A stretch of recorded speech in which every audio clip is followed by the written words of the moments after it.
The recreated medieval dwelling is situated just 28 miles from Moscow, near the noisy Yaroslavsky highway. 24-year-old reenactor is going to stop using all modern technology and spend 8 months as if he were living in the Middle Ages, without electricity or modern clothing. The experiment should last until March 22nd, the start of the new year according to the Slavic calendar.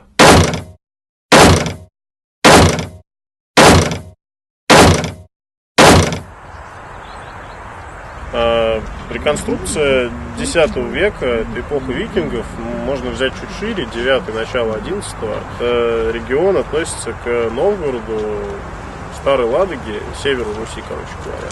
У меня ушло и уходит еще до сих пор, и думаю, что еще долго будет уходить время на привыкание, потому что я человек современный, всю жизнь прожил, к тому же родился еще в Москве. Я резко оказался один и в условиях там, сельского жителя, хотя в деревне никогда раньше не жил.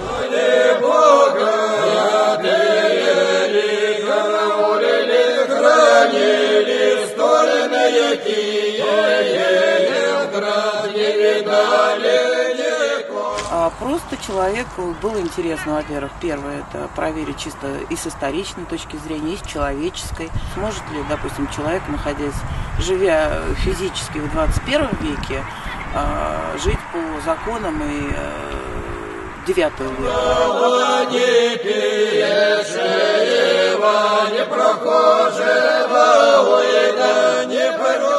Мы планировали этот проект запустить еще в августе, но в силу того, что где-то в июле месяце зарядили дожди, еле-еле мы успели закончить хутор к осени.